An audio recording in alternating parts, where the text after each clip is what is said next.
Good morning, all the students. I'm Shivam Saxena, your social science teacher. Today, we will start the new chapter of ECO. The name of this chapter is People as a Resource. In the previous module, we have discussed about the detail of electoral politics chapter from DP. In this chapter, we will discuss about the most important resource of any country, that is the people or the human resource of this particular country. And in detail we'll discuss about that how the people become assets and how the people are being treated as a liabilities. All this thing we'll discuss in detail in this particular chapter. So let's start. The chapter people as resource is an effect to explain the population as a assets for the company economy rather than liability. So before I start this chapter, you should know that what is the difference between assets and liabilities. Assets anything that makes economy. If any of the person is earning something and he or she is a valuable person, so he or she is might be considered as a assets. And if we talk about the liabilities means the dependent on the assets. अगर हम basically और general discuss में बात करते हैं तो the things which take our money is liabilities and then the things which brings the money is assets. ऐसी चीजें जो हमारे पास पैसा लाती हैं या पैसा बनाती हैं तो वो असेट्स हैं, और जो पैसा हमसे ले जाती हैं वो लायबिलिटीज हैं. ओके, फॉर एग्जाम्पल के लिए कह सकते हैं in your family suppose that if father is only the main person who is working and who is earning, तो father is the assets and the person who are depending on this specific assets is considered to be as a liabilities. जैसे example के लिए मान के चलिए अभी आप सारे स्टूडेंट्स जो हैं वो लायबिलिटी हैं अपने पेरेंट्स के लिए, क्योंकि अभी उनको आप पे खर्च करना है. उसके बाद when you start earning the money you become the assets for that. So why the people is considered to be a most important resources, because as per the human resource the economy of the country rises.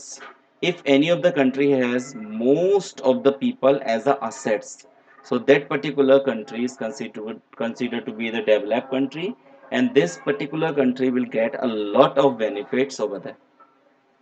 On the other hand, if the particular country or if any of the country is having a lot of liabilities, so this type of the country is always be in a debt trap.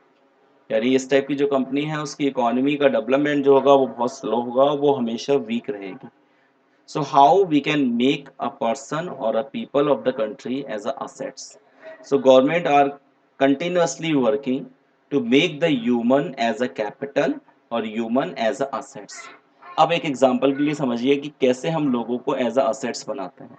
सो उसमें सबसे पहले and the two most important factor are being considered to make the person assets. जैसे अगर आपसे पूछा जाए why you are taking education, कि आप क्यों पढ़ रहे हैं या आप एजुकेशन क्यों ले रहे हैं, तो उसका ये रीज़न है कि in future you will develop your self and after developing you make yourself as a good assets for your family, and as you are living in a country so you become the assets for the country too. तो that education makes you assets. तो education और health, the both are the most important factors that are very actively participate in making the assets and liabilities of any of the country. So why it is considered to be that the people is a or the human is a capital. तो उसका reason ये है कि किसी भी particular country में अगर ज्यादा से ज्यादा एक्सपेंडिचर गवर्नमेंट का ह्यूमन को एज अ कैपिटल बनाने में या ह्यूमन रिसोर्स को एज अ असेट्स बनाने में लगाया जाता है, that particular country will become a developed country. अब रीजन क्या होता है कि अगर कोई भी एक कंट्री है जो नेचुरल रिसोर्सेज पे पैसा लगाती है, लेकिन नेचुरल रिसोर्सेज को प्रोसीड करने का काम किसका है? ह्यूमंस का. जैसे एग्जांपल के लिए मान लीजिए आप फार्मिंग में बहुत पैसा लगा रहे हैं, लेकिन फार्मिंग में न्यू न्यू टेक्नोलॉजी लाने वाले, अच्छी फार्मिंग प्रोडक्शन कराने वाले जितने भी हैं वो सब ह्यूमंस हैं. अगर आपके ह्यूमंस हाईली एजुकेटेड हैं, अगर आपके ह्यूमंस टेक्निकली स्ट्रांग हैं, तो they will make a lot of money if they have a different types of the ideas. And how these ideas come in the mind, तो वो कैसे माइंड में आ सकता है? वो आपका education brings and makes the developments of your mind. ठीक है। तो just take a look over there. देखिए, population become human capital when there is a investment made in the form of education, training and medical care. यानी अगर कोई भी, अब जैसे पेरेंट्स हैं, right now the parents is investing you. किसी भी फादर का या फैमिली हेड का सबसे बड़ा इन्वेस्टमेंट उसके बच्चों पे होता है।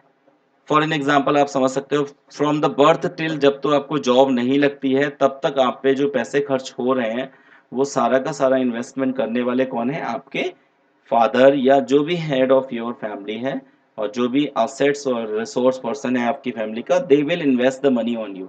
And what you give in the returns, जब आपकी जॉब लग जाएगी तो आप in returns they will give get the favours from your side. In fact, the human capital is a stock of skill and productive knowledge embodies in them. देखिए, line बहुत important है कि ह्यूमन कैपिटल जो है, अगर आप human beings पे investment करेंगे, यानी ह्यूमन कैपिटल बनाएंगे। अब ह्यूमन कैपिटल कैसे बनाना है? कि जिस कंट्री में ज़्यादा लोग हेल्दी हैं या ज़्यादा से ज़्यादा लोग एजुकेटेड हैं, टेक्नोलॉजिकली स्ट्रांग है, जिनके ब्रेन ज़्यादा डेवलप हैं, तो वो क्या बनेंगे? एक स्टॉक ऑफ स्किल बनेंगे। यानी एक स्टॉक के फॉर्म में, एक स्किल स्टॉक के फॉर्म में स्टोर रहेंगे, और प्रोडक्टिव नॉलेज इम्बॉडीड है, और उनके अंदर प्रोडक्टिव नॉलेज होगी।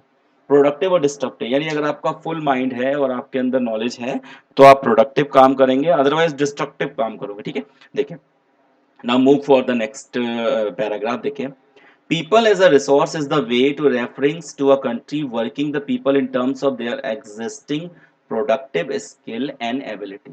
तो people as a resource का क्या मतलब? एक तरीका है, it is just a way जिसके बेसिस पे कोई भी कंट्री जो है वो अपनी एग्जिस्टेड, या जो पहले से उन कंट्री के पास स्किल और एबिलिटीज हैं, उस टाइप की पॉपुलेशन की स्किल और एबिलिटीज को बढ़ाने के लिए जो काम किया जाता है, वो in will go in this category.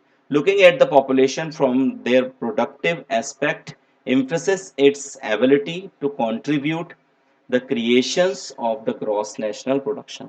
ठीक है, तो ये सब क्या है? पीपल एज रिसोर्स में आप पढ़ोगे कि कैसे लोग ऐसे एक रिसोर्स बन रहे हैं, और कैसे गवर्नमेंट उन रिसोर्सेज को बनाने में एक हेल्पफुल एस्पेक्ट बन रही है, और कैसे गवर्नमेंट डे बाय डे एक अच्छा रिसोर्स प्रोड्यूस कर रही है। ठीक है, like other resources, populations also is a resource, a human resource.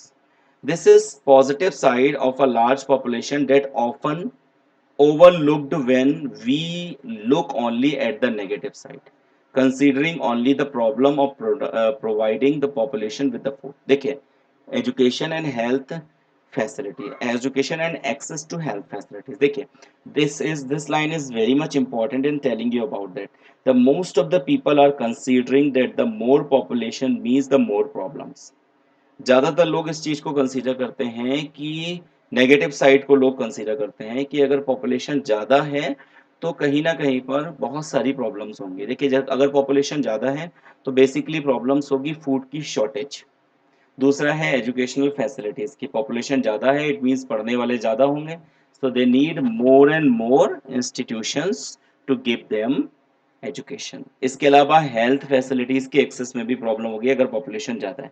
अब हेल्थ फैसिलिटीज़ में कैसे एक्सेस की प्रॉब्लम होगी?